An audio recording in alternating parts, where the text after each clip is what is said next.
things, there's this accessory building thing that I think we need, we're gonna make some changes, we need to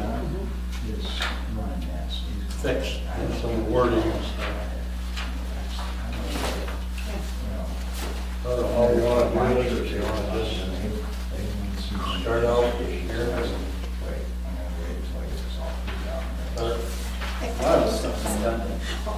Yeah. Right. Okay, see you later. Andrea, how you doing?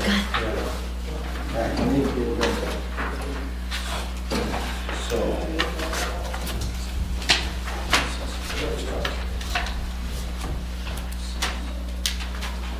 The one thing, Kim sent me her concerns, primarily is the height requirement, one. But I think we need to describe how that height requirement, how it's measured. Because the way Don was doing it was you measure from the ground up to the eaves. Okay, if that's 12 feet. Then you go from the eaves to the peak and take the average distance. So if you got, well, like on a 40-foot wide building with a 3-1 pitch, you have about, to the peak would be another 6.6 feet roughly here. So your mean height would be 3 feet, so that would put you in 15.1 feet of height. But our ordinance doesn't say how it's measured. Well, the only spot is in the definitions. It spells it out under the definition of height. Yeah. But it doesn't, you're right, it doesn't say in this part of the ordinance. Right. But it does spell it out under the definition. Right. So I was thinking someplace in here, we ought to put in the height that we calculated by this is ground to eaves, eaves to peak, take the mean distance. So that, What are we talking about? The height should be page 9. 6. Item 6.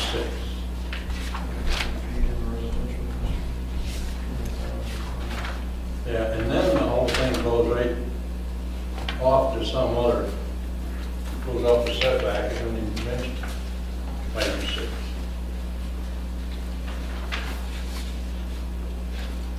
District, says the residential district acceptability for farming operations, which may be as high as reasonably necessary, except if the lot line or road right of way, then 25 feet setback.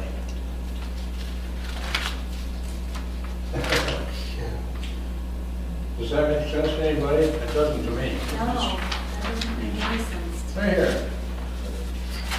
You go along, you're talking about height. Okay.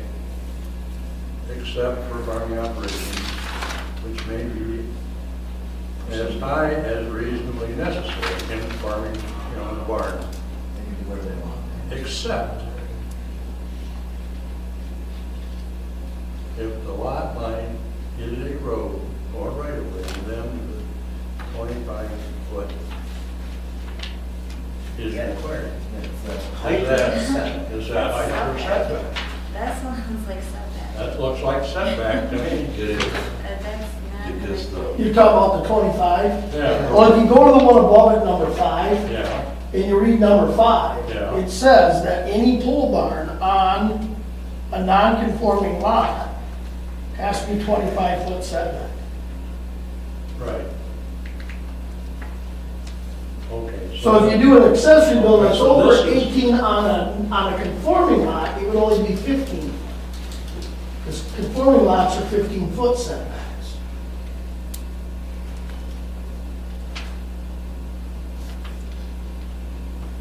Okay. But or is that talking about agricultural? has to be 25-foot setback. Is that what that means? Well, any ag building, there also says in here, any building that is used for ag has to have a 50-foot setback. But it's talking about except for farming operations, which may be blah, blah, blah. Unless the lot lines go, then it's gotta be 25. But it starts out talking about height. It's just, the wording isn't clear for me. Anyway, that's just one of my thoughts.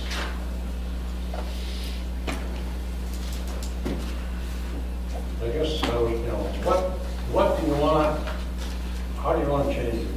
I guess that's what we need to get to. In the chart here, we got 1,500 square feet, non-conforming. Well, that's one of the places the ZBA has been running into issues. That's one of the areas the ZBA has been running into issues, the non-conforming lots, Right. the 1,500 square feet. Right. This just gets really complicated and all this little extra stuff here. It's just crazy for anybody to try to interpret it and twist it and make it work. If you go to page 10, you go 2, 3, 4, pretty much covers everything you need to do accessory buildings. One you could do if you wanted to add more buildings, accessory buildings. If you look at that, and 25% animal, it should be 30%. I'm not kidding you. This is Really? This is getting crazy.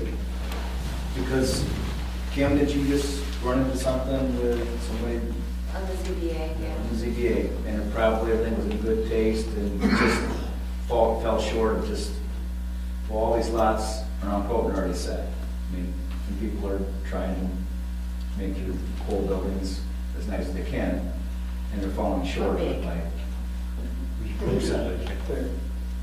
It kind of does put it all in a nutshell if you have just those four. It covers about every issue there are with pole barns.